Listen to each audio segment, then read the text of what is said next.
If you're looking for something affordable and fun to do on a random day, why don't you grab a Frisbee and play a little bit of disc golf? I'll show you how. We met up with our disc golf teacher for the day. Pete, tell everybody at home a little bit about disc golf.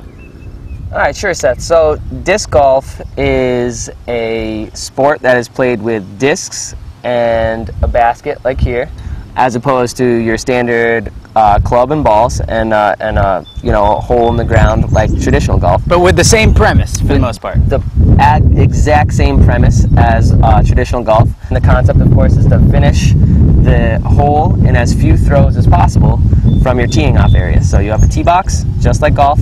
You have a finishing area. Instead of a hole, it's a basket, and you use whatever discs along the way to get you there in as few throws as possible. While we were warming up, we learned about all the different types of discs available that you can throw during your day on the course. People can use their standard 175-gram ultimate discs. They're PDGA approved. The PDGA is the Professional Disc Golf Association. It's the sanctioning body of disc golf throughout the world. But what we try to do is we have specific golf discs that you use to create every single shot. This is a JK Pro AVR from Innova Disc Golf. This putter and putters in general, you can see how they're shaped a little bit concave, nice beveled edge to that disc. It's very much so like your standard 175-gram ultimate disc, designed to just cup the air, fly very slow and very straight, and it's the most controllable disc out there, and that's why it's used for putting. Mid-range disc, you can see, if you can see the profile of this, a little bit sharper. Also kind of deep, designed to cup that air. Here I'll show a Champion Eagle from Innova Disc Golf as well.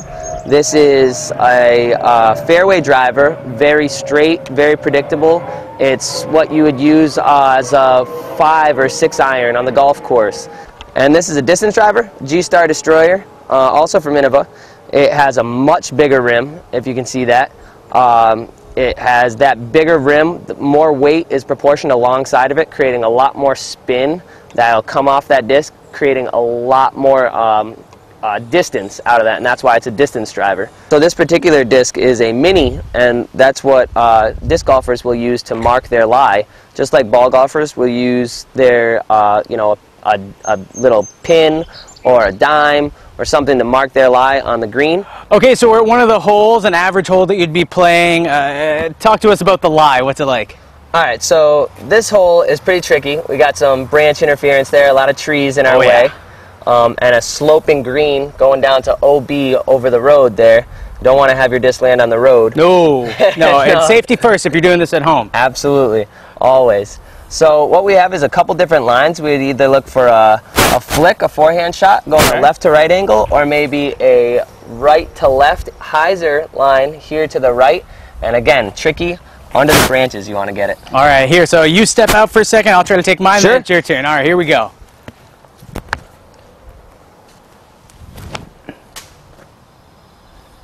All right.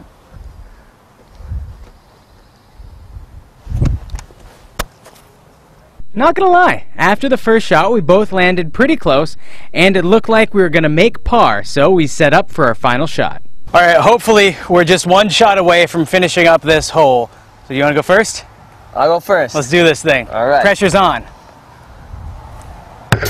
Oh boy. Now the pressure's on. Alright, here we go. Woo! There it is. Tie ball game. I like that. So that's disc golf. You can have a device like this, or you can just throw around the old Frisbee you've been having for years at your house. Either way, it's a great way to get out in Mother Nature.